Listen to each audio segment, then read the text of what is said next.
Bienvenidos a la primera presentación de proyectos de Física 4, de 2 presentaciones que vamos a tener. Como es la primera vez que ustedes están en este evento, les voy a explicar cómo funciona todo esto. Aquí han pasado 2 grupos que han hecho un buen proyecto y saben de qué trata el proyecto que han hecho, o sea, el examen corto que ellos sacaron. La nota del examen corto que ellos sacaron fue arriba de 80 y aparte tienen un buen proyecto. Tal vez los grupos que también tienen estos mismos proyectos dicen, ¿por qué yo no pasé? Puede ser porque hayan hecho un mal proyecto o porque tal vez hicieron un buen proyecto pero perdieron el examen corto o no llegaron a la nota de 80 del examen corto, o tal vez llegaron a la nota de 80 pero ellos tienen notas más altas y por eso ellos están aquí. Recuerden que esto es una actividad de puntos extra para los expositores, pero también tiene un punteo en la nota de proyectos para las personas que están oyendo, o sea, ustedes como público. ¿Cómo? El examen parcial número 2 que vamos a tener el próximo lunes, van a venir algunas preguntas de lo que hablemos acá. Entonces, yo veo que muchos están ahí esperando que empiece la presentación, pero no tienen hojas donde apuntar.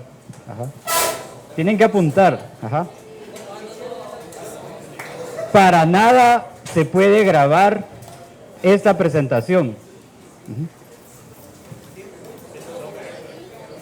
Todo lo tienen que tomar a mano. Si alguien está grabando la presentación o está tomando fotografías de la presentación, tiene 0 en las preguntas del examen. Bien, para los expositores, ustedes van a tener 10 minutos exactos para exponer su proyecto. Deben tomar en cuenta ese tiempo. Yo voy a levantar la mano cuando puedan empezar. Así yo empiezo a contar el tiempo. Voy a levantar la mano así. Vean todos. Aquí. Así. Así. Cuando les queden 5 minutos. Y así cuando les quede 1 minuto. Yo voy a estar ahí atrás. Luego de la presentación, tanto el claustro de profesores como ustedes podemos hacer preguntas a los expositores. Tal vez algo no nos quedó claro, tal vez algo queremos que lo profundicen más, tal vez algo queremos, no entendimos del funcionamiento del proyecto, entonces pueden decirle, mire, yo no entendí tal cosa, ¿cómo es eso? Todo lo que aquí se hable se puede evaluar. Incluso si Jerry estornuda, yo les voy a preguntar, ¿en qué minuto estornudó Jerry? No son bromas, tan así no es. Pero sí, tomen nota de todo lo que vayamos a hablar aquí. Por si acaso, tomen tiempo. Bien, entonces vamos a empezar. Este proyecto va a tratar sobre ondas y está a cargo de Pasarelli, Miguel y Fernando. No sé por qué Pasarelli no vino de Corinto, pero... Buenas tardes, compañeros, ingeniero Gabriel, doctor León. Nosotros vamos a exponer sobre la velocidad de la propagación de la onda. Somos Fernando Marroquín, Miguel Hernández y su servidor Daniel Pasarelli. ¿De qué trata el proyecto? En el proyecto vamos a estudiar un movimiento ondulatorio. ¿Qué es un movimiento ondulatorio? Un movimiento ondulatorio es la propagación de energía sin transferencia de materia mediante ondas. Estas ondas pueden ser mecánicas o electromagnéticas.Nosotros vamos a estudiar, o estudiamos mejor dicho, las ondas mecánicas en una cuerda. Y como pueden observar ahí, es una cuerda y se puede observar la onda. En la cuerda se genera una onda transversal. La onda transversal es una onda que es perpendicular a la dirección de la propagación.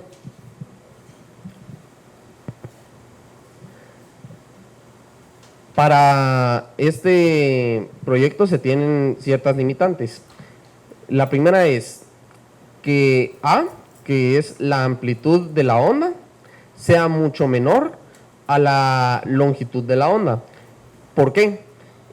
Esto es para que se cumpla, al igual que en los péndulos físicos, que el ángulo sea menor a 5 grados y que el peso de la cuerda sea menor, mucho menor a la fuerza que se aplica sobre la cuerda. Esto es para que el peso de la cuerda, ya que son cuerdas bastante largas y tienen masas distintas, esto es para que el peso de esas cuerdas sea despreciable.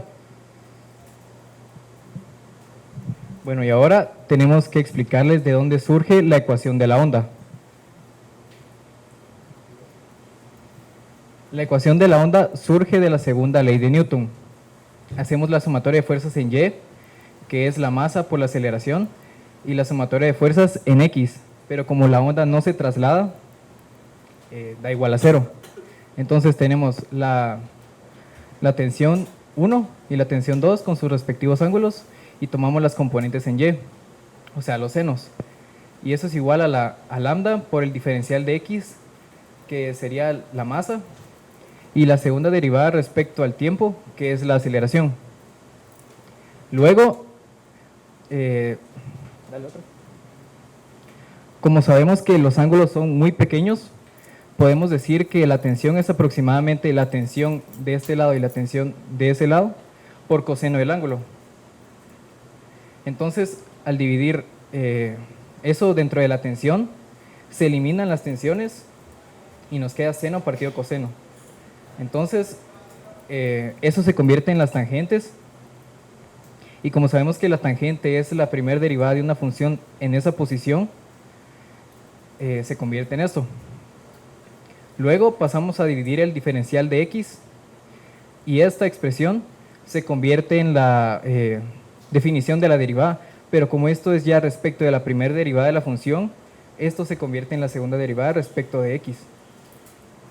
Entonces, sabemos que C es la raíz de la tensión partido de la densidad lineal, o sea, mu.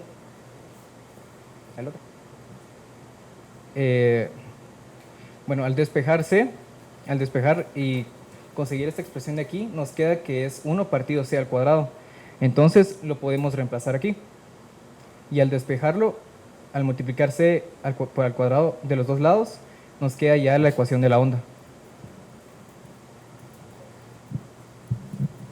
Ahora vamos a hablar de cómo realizamos el experimento.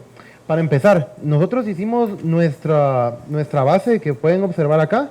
Tenemos aquí un láser, un Arduino con un fotorresistor acá, para que, digamos, el láser cae sobre el fotorresistor, y luego las sogas que tenemos ahí van a interrumpir el láser, generando, o sea, en cada movimiento de la onda.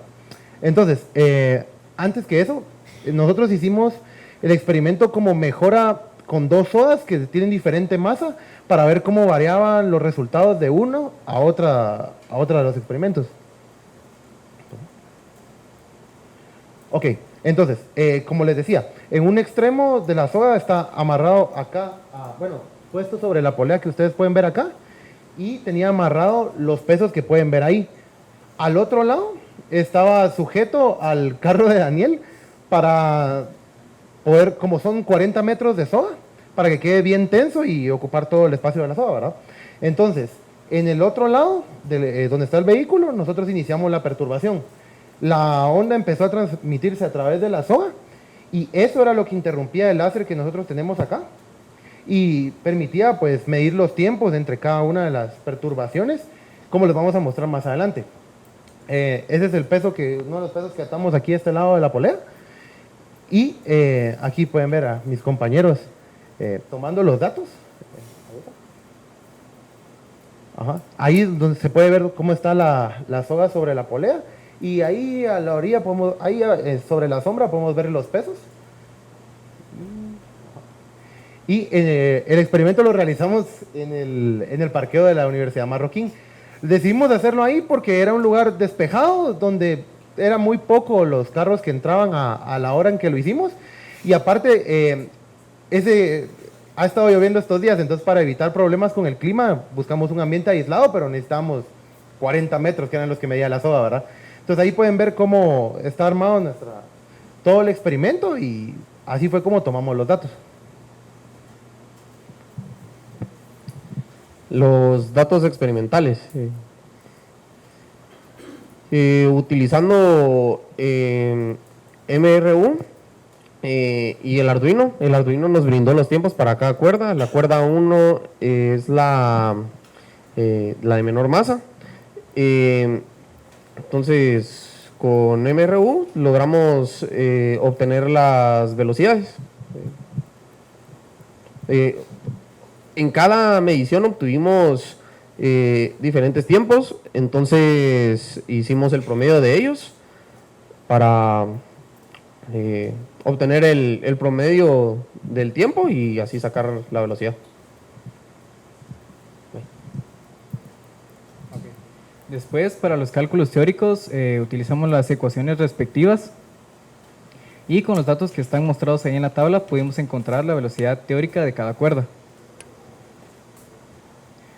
Comparamos las velocidades y pudimos encontrar el error. Para la primera cuerda, que es la de menor masa, nos quedó un error de 4.2%, y para la segunda, que es la más pesada, nos quedó un error de 5.42%.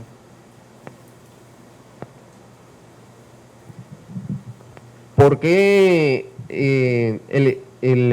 ¿por qué existe el porcentaje de error? Si se fijan, la cuerda no está completamente elevada de mi carro, está reposando en parte del baúl. Eso es uno de los factores de error. Otro de los factores de error es de que, si vieron en el video, el baúl del carro estaba cerrado. De ahí que no tenemos el peso que le pusimos a la cuerda, no es la tensión en sí, se le agrega también la tensión del baúl. La tensión que genera el peso del baúl sobre la cuerda. De ahí que los cálculos teóricos nos quedaron, las velocidades nos quedaron más rápidas. No, los cálculos experimentales nos quedaron más rápidos que la teórica. Propuestas de mejoras. Si vieron en el video, la base era mucho más grande. La recortamos para que fuera más fácil transportarla. La otra era prácticamente el tamaño de la mesa. Entonces es mucho más fácil mover esta y podría ser una mejora que yo creo que incluso se puede hacer aún más pequeña. Automatizar la perturbación. Pensamos que siempre tenía que estar uno de los integrantes del grupo del otro lado y estar perturbando la cuerda, y nosotros no sabemos si cada medición que se hizo la perturbó con la misma fuerza. Entonces, automatizarla, se elimina eso. Si se pone, había pensado yo, un motor DC con una vara que se le envíe algún tipo de señal para que se mueva el motor, y ya puede generar la perturbación de la cuerda y siempre sería la misma. Calibración automática del sensor. Nosotros usamos un fotorresistor y eso el fotorresistor es sensible a la luz, pues su nombre lo dice.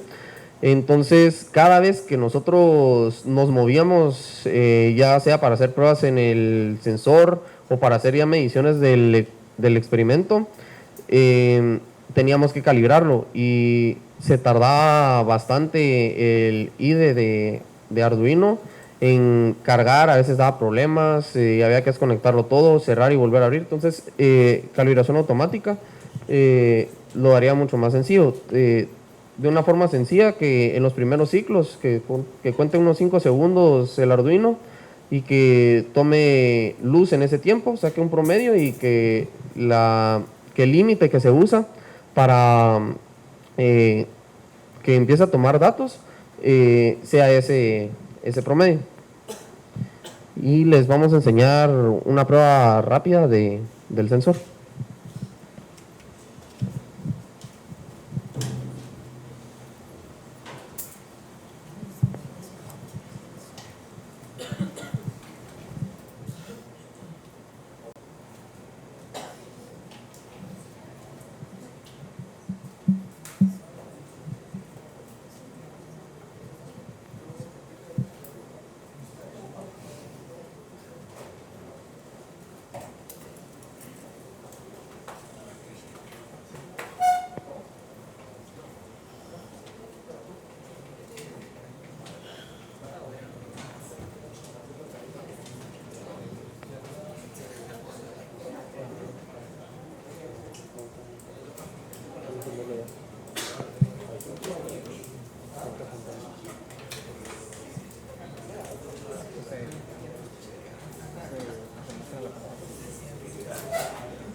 Como pueden observar, esta es la ventana del Arduino. Aquí el láser lo manteníamos encendido con una cinta de zapatos y lo único que había que fijarse bien es de que apuntara al fotorresistor. Entonces yo voy a hacer una serie de interrupciones y saldrían los tiempos ahí.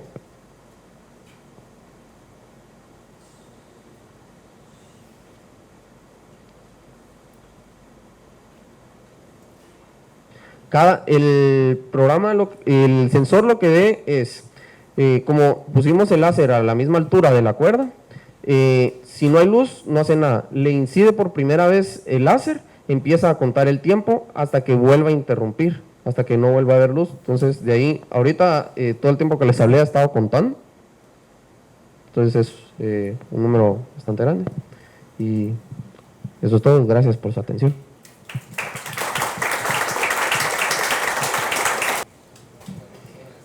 Bien, no sé si alguien tiene alguna duda sobre este proyecto que está acá. ¿Les quedó claro? Si quieren les paso ahorita de una vez las preguntas del examen.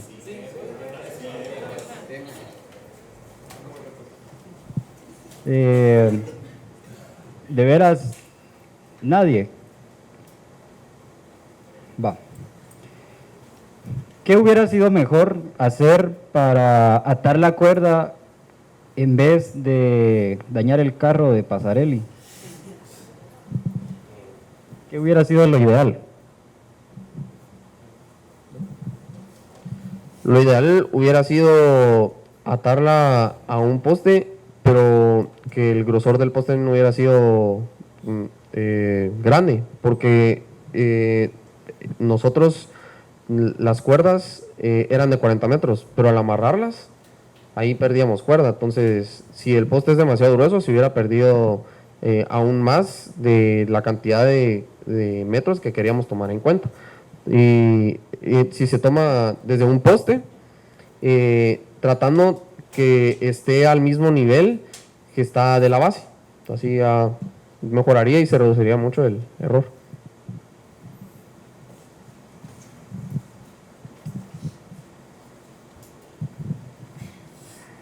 Bien, nadie más. Jason, al micrófono, vamos a hablar al micrófono porque esto está siendo grabado para Discovery Galileo. Mi pregunta es solo, ¿por qué usar un fotorresistor y no un infrarrojo, que podría ser como más exacto? Al micrófono.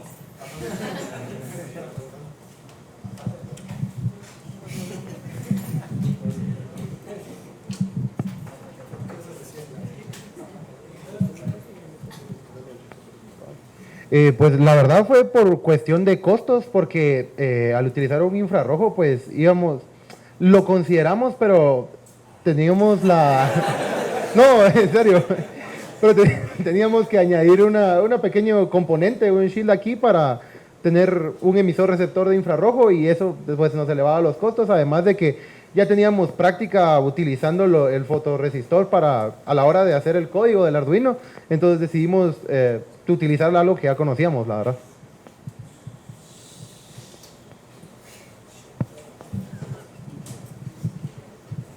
Doctor, no sé si tiene alguna duda. No, felicitarlos y hacerles algunas sugerencias y algunas preguntas. Y algunas aclaraciones.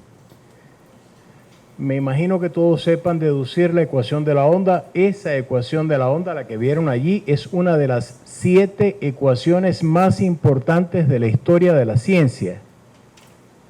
Una de las 7 ecuaciones más importantes de la historia de la ciencia. Ustedes reciben la solución como un y en xt igual a seno coseno de kx más menos omega t más phi. El próximo año ya la verán con variable compleja y mero. Así que lo primero, lo más significativo es resaltar esto. El segundo punto, tal y como ustedes aclaran, la velocidad de propagación solamente depende de las propiedades del medio. En el caso de la cuerda, la tensión y la masa. En función de ellas, ustedes calculan la densidad de masa lineal y todo lo demás. Más adelante, para la gente de telecomunicaciones, aparece otra complejidad adicional que se denomina fenómeno dispersivo, en el cual la velocidad también depende de la frecuencia. Solo por corregir, solo por puntualizar, ustedes lo mismo emplean onda que impulso, que estímulo, que pulso. Yo creo que lo que ustedes envían es un pulso, ¿no es cierto? Bien. La tercera cuestión. Me parece que el fundamento teórico estuvo bien explicado, pero desde el punto de vista experimental, recuerden que ustedes van a ser ingenieros, recuerden que el ingeniero opera con la realidad, el ingeniero opera con la vida misma. Entonces me hubiera gustado mucho ver un diagrama del experimento, que no lo vi en la presentación. Yo recuerdo que cuando concebimos este experimento hace muchos años, había un dibujito en donde había un extremo fijo y luego estaba el gran peso colgando del otro lado y los sistemas de detección de movimiento, pero yo no lo vi aquí en la presentación. ¿Alguno de ustedes pudiera hacerlo en un momentito en la pizarra? La cuerda, el peso, por favor. Eso, el diseño del experimento. El diseño del experimento es fundamental. Las mejoras que tienen que operarse aparecen. Ahí ya está, ahí está.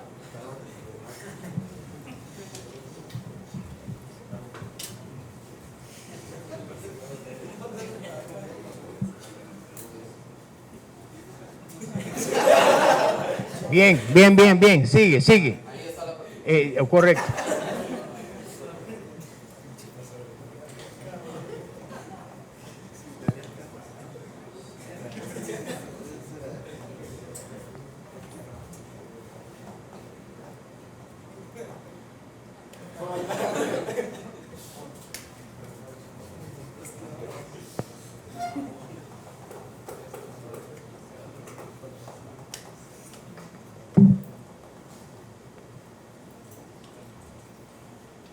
Es algo rudimentario.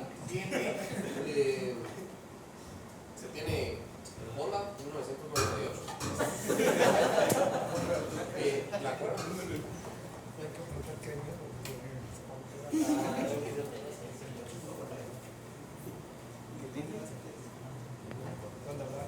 La distancia de la cuerda ya con la que se tenía amarrada el peso y la que estaba amarrada a mi baúl. Aquí no se ve mucho, pero es este agujero que es donde va el láser, y aquí mismo al otro lado de la cuerda estaba el sensor. ¿Dónde se ejerce la perturbación?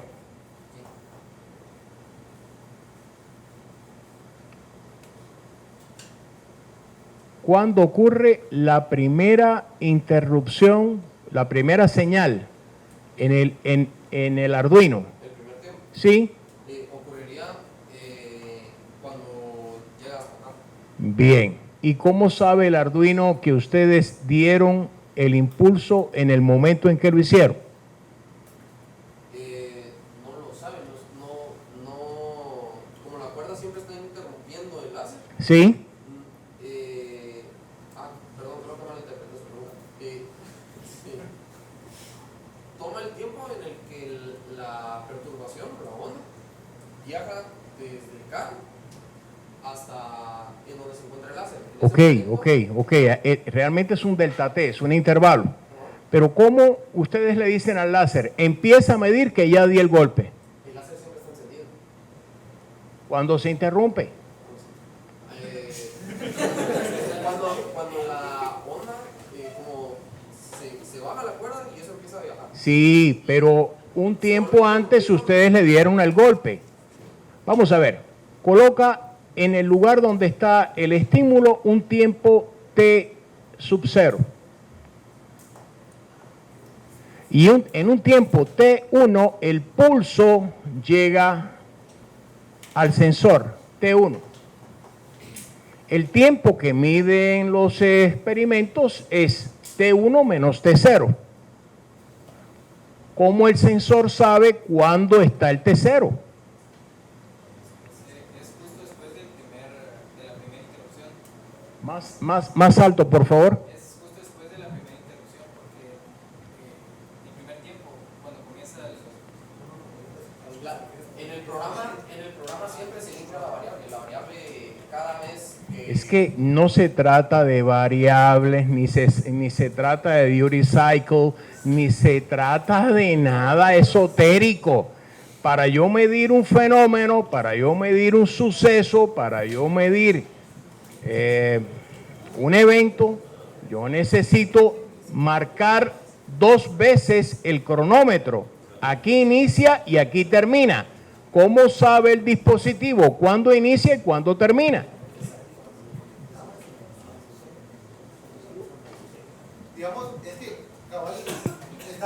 Digamos es que cabal está muy bien explicado. Muy bien explicado. Cabal, sí, cabal. Él lo conectaba, o sea, conectaba y yo estaba al otro lado de la soga. Entonces, cabal, él decía, lo conecté en este instante. Entonces, yo iniciaba la perturbación. Entonces, ahí empieza a medir. Luego, cuando llega al otro lado, pues ahí ya interrumpe. Entonces, ahí está nuestro tiempo 1. Nuestro tiempo 0 fue cuando él conectó. Entonces, el recién empezó y él ya estaba en el motor. Entonces, había otro cable en la parte de abajo que transmitía una señal electromagnética. No, o sea... O sea, cabal.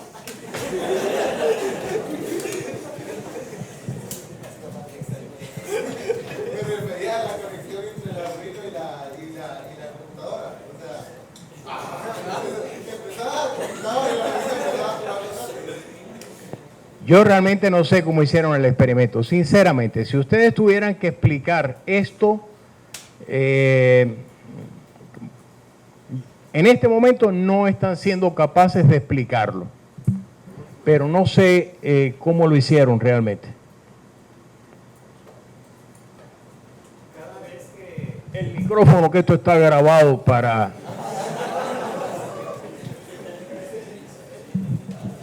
Galileo Channel.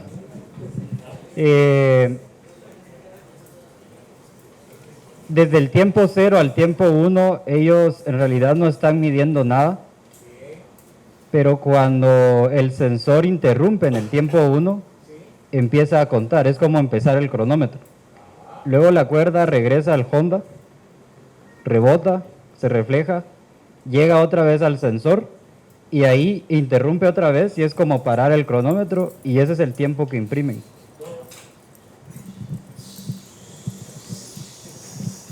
Ustedes no mencionan en ningún momento el acto de la reflexión. La onda va, regresa y ustedes lo que miden es el tiempo de ida y de vuelta. Eso es fundamental. Uno tiene que entender bien, la distancia no son 40 metros, la distancia son 80 metros. El tiempo que yo percibo son 80 metros. ¿Quién es el T0? El T0 es la primera perturbación del sensor. Y el T1 es la próxima perturbación, la próxima interrupción del U-sensor que ustedes tienen con láser después de que el pulso regresó a la onda y volvió. Entonces, eso es fundamental. Porque de nada vale que yo ponga números y ecuaciones, y que la ecuación diferencial de la onda y todo lo que ustedes quieran, si no somos capaces de describir qué hemos hecho de forma clara y de forma oportuna. Aquí hay otra suposición adicional, y es que la reflexión es instantánea, y ustedes no la mencionan. Ahora, supón tú que solamente tenías 40 metros te hubieses robado un pedazo de alambre, le hubieses dado la vuelta a la columna y punto. Y sigo trabajando con mis 40 metros. Ahora, les pregunto, supongamos que haya alguien que diga que no acepta la suposición de que la reflexión es instantánea. ¿Qué se les ocurriría hacer ustedes en este experimento con los 40 metros?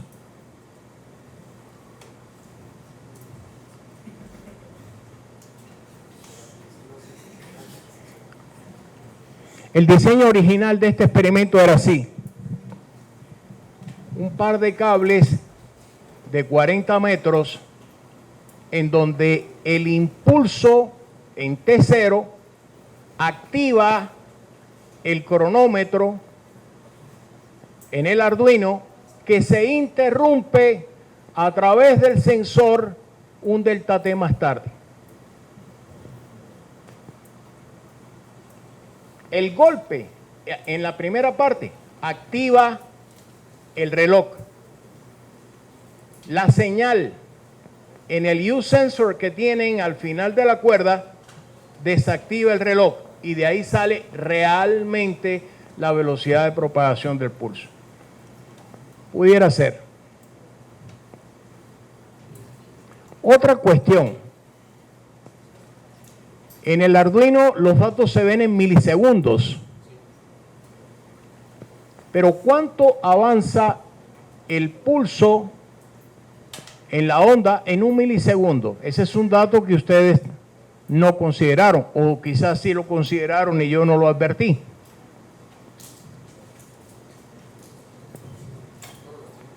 No, ese es importante porque esa distancia, la distancia que recorre en un milisegundo es el más menos que yo tengo para propagar el error en este delta L.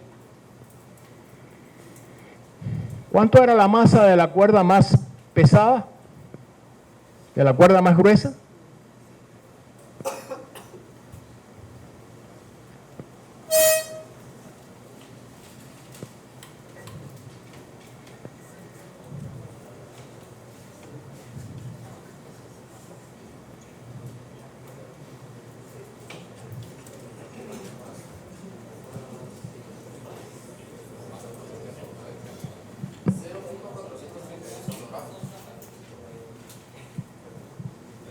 .4 kilogramos. ¿Y la masa que le colocabas en el extremo?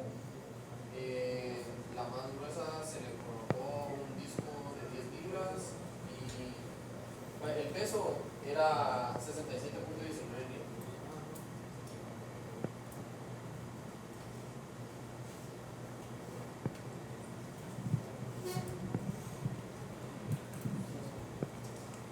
Por favor, quisiera que anotaran esas cosas y una vez más felicitarlos.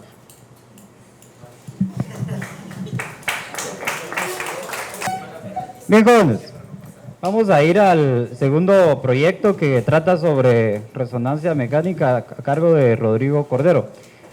Ahí les pasaron una lista, es la lista de asistencia. Por favor, solo firmen en su nombre. Si hay alguien que le firman, eso va a crear problemas, entonces solo firmen donde está su nombre.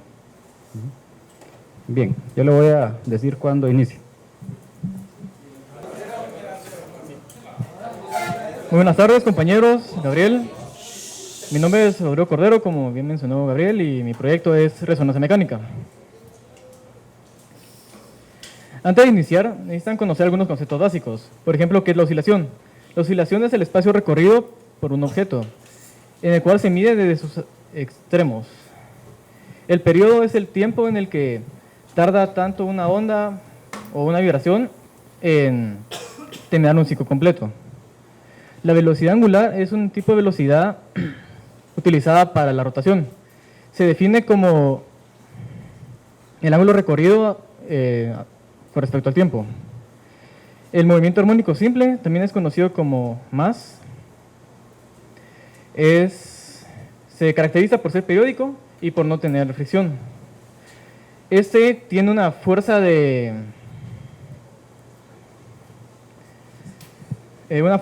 la cual hace que el péndulo quiera regresar a su posición de origen, como pueden observar en la primera imagen.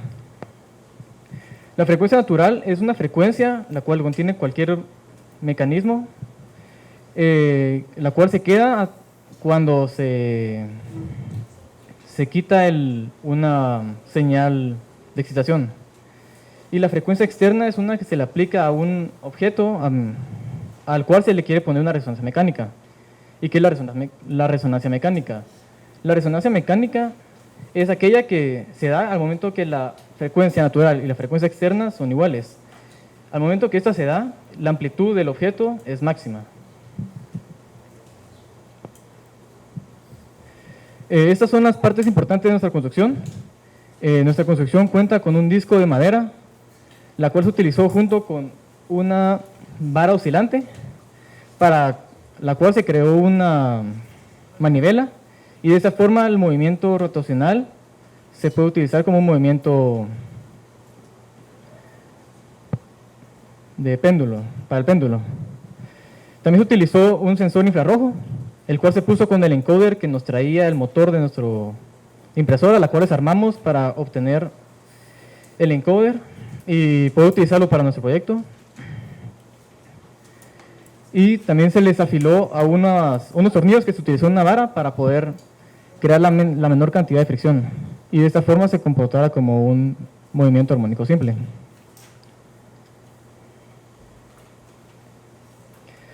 Esas son las ecuaciones que utilizamos.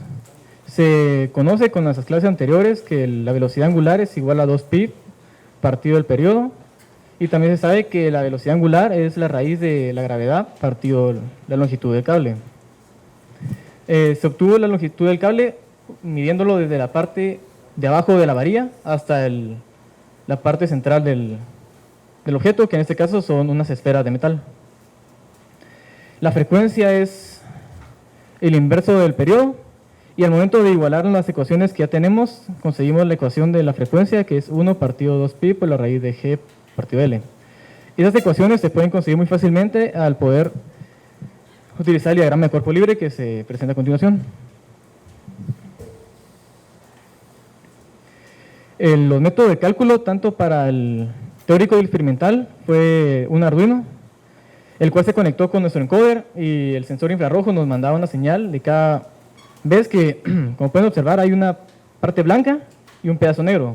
Cada vez que la parte negra llegaba al encoder, del encoder llegaba al infrarrojo, se llevaba una señal al Arduino, y ese Arduino podía medir cuánto se tardó en dar una vuelta. Esos son los datos prácticos que obtuvimos, tanto la frecuencia experimental y la teórica. Para la teórica se utilizó la ecuación que pueden observar ahí arriba, y para conseguir el error se utilizó la ecuación de la frecuencia teórica menos la experimental, todo eso dividido en la frecuencia teórica. Como pueden observar, nuestro error es mínimo, debido a que gracias a los tornillos que utilizamos la fricción fue bastante mínima, así que no afectó en nuestros resultados.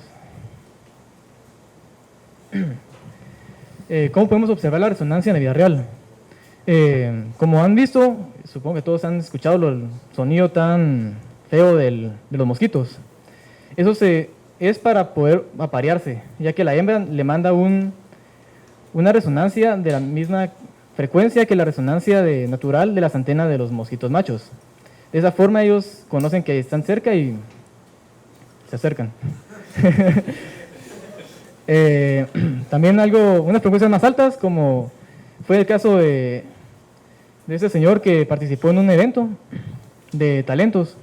Él escuchó la frecuencia natural de la copa y grabó y entonó una frecuencia de la misma longitud de onda que la copa, para de esa forma reventarla.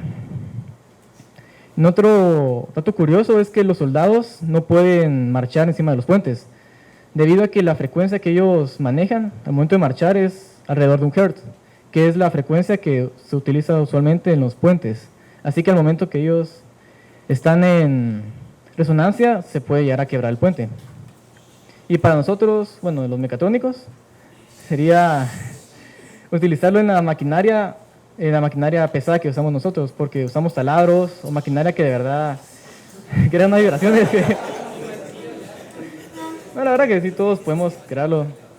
Entonces las vibraciones hay que cuidarnos debido a que la frecuencia de nuestros, ya que toda materia tiene una frecuencia natural. Entonces podemos llegar a alcanzar la frecuencia natural de nuestros huesos o de nuestros oídos, de nuestros ojos y podemos llegar a quebrarlos. Entonces hay que tener mucho cuidado con esta frecuencia. Y como conclusión, como expliqué, la resonancia natural y la resonancia externa al momento de estar las mismas se crea resonancia mecánica, en la cual llega a crear una amplitud bastante alta. Y se debe tener mucho cuidado con las resonancias, ya que pueden crear muchos destrozos. Y también no solo cuenta en nosotros, sino que también tiene mucho que ver la naturaleza, como es en el caso de los terremotos, que al momento de llegar un terremoto a la misma frecuencia que los edificios es donde se derrumban. Y muchas gracias.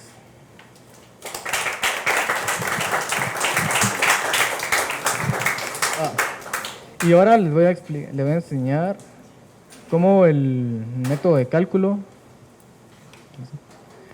al momento de utilizar el Arduino.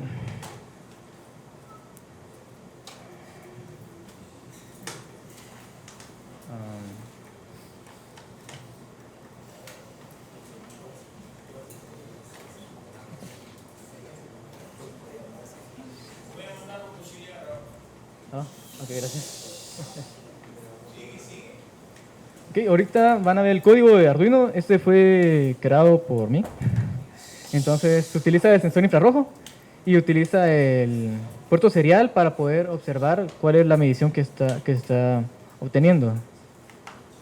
Entonces ahí está.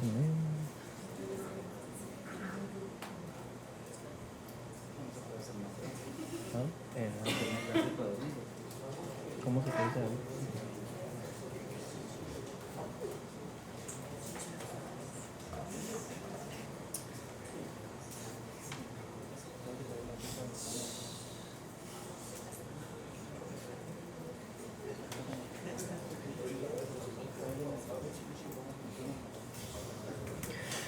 Ok, mientras mi auxiliar consigue unos datos.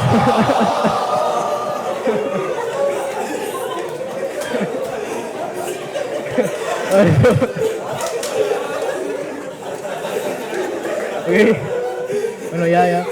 Por favor, hay que continuar. Entonces, para hacer la medición de nuestro experimento, se utilizó un hilo de pescar debido a que este no contiene una elasticidad o es mínima, entonces es despreciable. Y se sabe que con las ecuaciones que la masa no es involucrada, así que no importa cuál masa pongamos, la frecuencia natural va a ser la misma.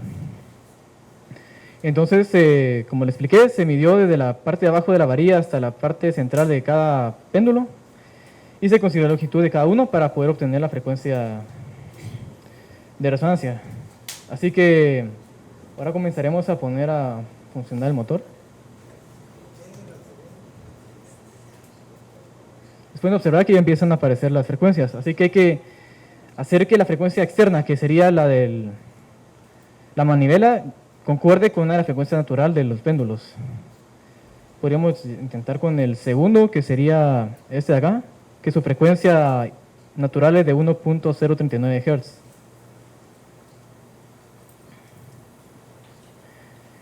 Hz. No se han puesto los nombres como explicación o la unidad de medida debido a que se utilizaban estos datos para conseguir un promedio y así utilizarlos para calcular el error de nuestro experimento. Y estamos llegando al 1.039 y pueden observar que el segundo péndulo, como estaba calculado, empezó a oscilar bastante mientras los otros están prácticamente inmóviles. Entonces siempre el segundo péndulo sería de izquierda a derecha, entonces sería este de acá. Bueno, en este caso el tercer péndulo tiene una frecuencia natural de 0.892, por eso es que este es el que se está moviendo en este momento. Si se ajusta la frecuencia del motor, este dejará de estar en resonancia y entrará en resonancia el segundo.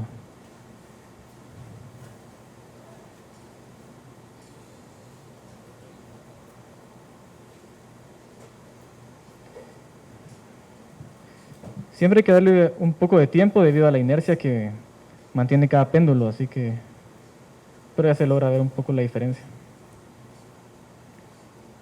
Un poco bastante.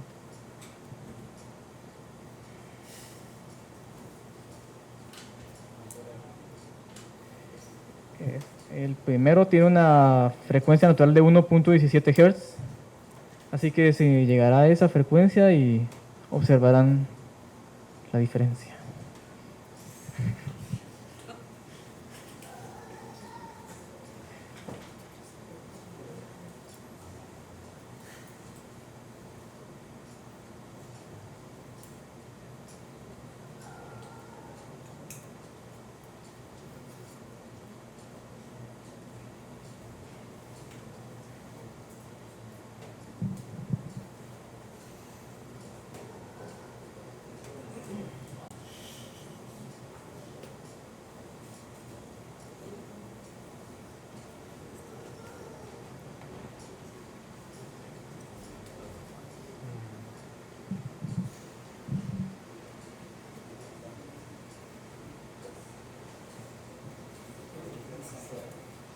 Y ahora observemos el último péndulo que tiene una frecuencia natural de 0.751 Hz.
Como pueden observar, la frecuencia natural es inversamente proporcional al largo del cable. Así que mientras más largo es el cable, tiene que ir más lento el motor para que ese entre en resonancia.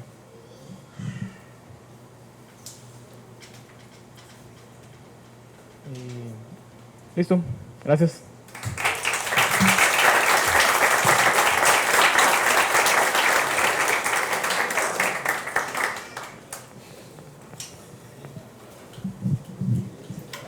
Bien, no sé si tienen alguna pregunta para el catedrático. ¿Dudas? Pregunten.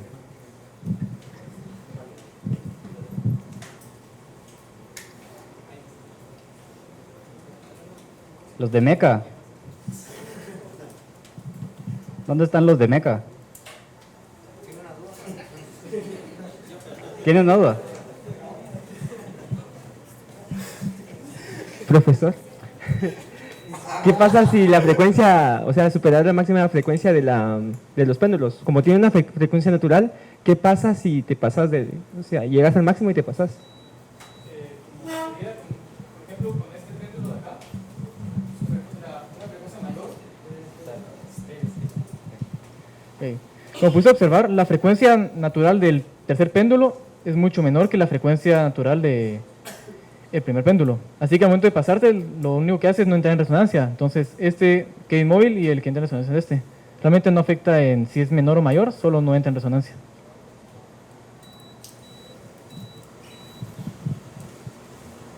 No sé si la pregunta iba más a qué pasa si me paso de la frecuencia de resonancia del primer péndulo. Ajá. O sea, si el motor está girando muy rápido.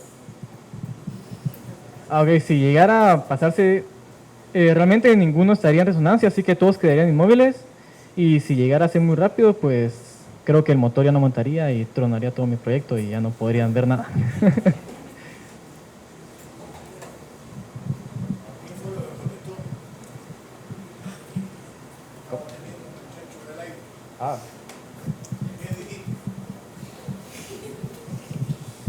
Ningún péndulo entraría en resonancia, así que si llegara a ser bastante alta la velocidad, podría lastimar el motor. Es lo único que podría llegar a pasar de diferente. Bien, no sé si alguien más tiene alguna otra duda sobre este proyecto. Bien, yo tengo una duda. Usted mencionó que este proyecto es muy importante para los mecatrónicos. Sin embargo, en otras carreras en donde no necesariamente van a ver mecánica, sino que pueden ver electricidad, electrónica, ¿dónde se aplicaría la resonancia? O sea, ¿qué similitud tiene esto a algo eléctrico? Por ejemplo, en trabajar con circuitos de corriente alterna, el circuito de corriente alterna se toman también como movimiento armónico simple, tienen oscilaciones y se pueden entrar en resonancia junto con otros factores para poder utilizarlos para aprovechar más la potencia o disminuir la potencia dependiendo de las necesidades que tengamos cada uno. O en telecomunicaciones también se podría observar al momento de utilizar las señales en óptica, y ya que la oscilación podemos utilizarla para mejorar o empeorar la calidad, dependiendo de las necesidades. Hablando de la física 3, la física que vimos el año pasado, ¿hay algún proyecto en donde emplearon resonancia?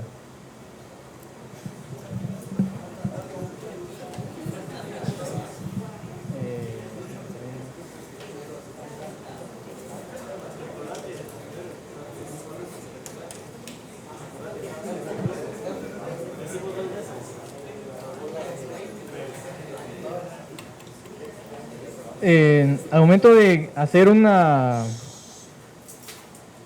crear una radio de frecuencia, ya que se utiliza la frecuencia de la radio, y al momento de estar en la misma frecuencia, nuestro proyecto con la frecuencia del medio, entonces podíamos captar un sonido, que sería el sonido que se está transmitiendo en ese momento. Bien. ¿Alguien más? No sé si tiene alguna duda. ¿Y doctor, tiene alguna duda?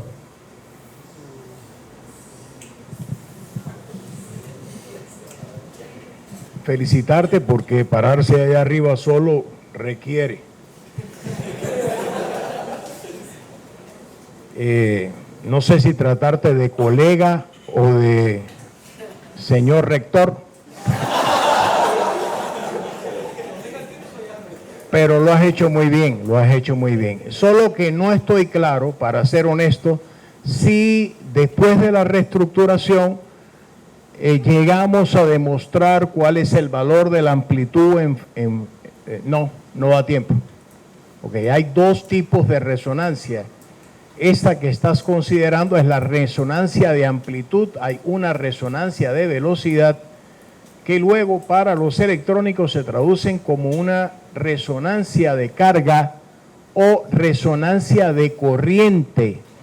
Todas estas cosas son importantísimas en la tecnología e importantísimas en una gran variedad de temas dentro de cada una de las especialidades. Solamente reforzar el concepto de que no hay fenómenos buenos o malos. Bueno o malo lo hace la buena o mala voluntad del humano que las emplee. Así las cosas, cuando un puente se cae porque entra en resonancia, eso es malo, pero cuando un martillo percutor funciona muy adecuadamente, la resonancia es buena. A mí me parece oportuno que le digamos a los profesores de ecuaciones diferenciales que obtengan como un ejercicio particular la amplitud, la resonancia de amplitud, cuando se resuelve la ecuación diferencial, etcétera, etcétera, etcétera.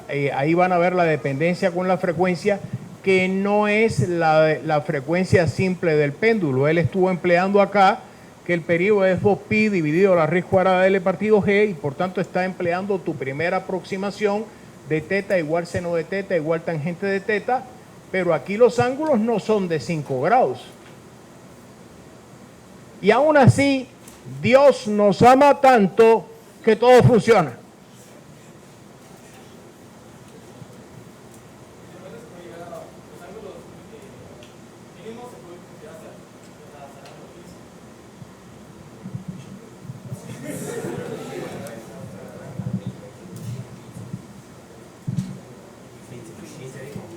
Vas a editar esa parte ahí. Vos callate.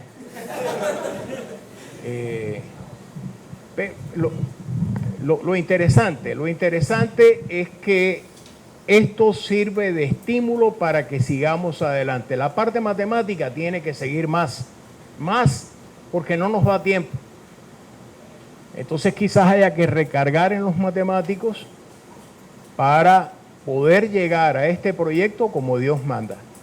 Y por otro lado, para tener fundamento para poder abordar fenómenos de resonancia a nivel electromagnético. Yo les voy a hablar de esto mismo a nivel electromagnético dentro de un ratito. Muchas felicidades, muchas felicidades. Ah, acrílico, quiero eso de acrílico para que se vea.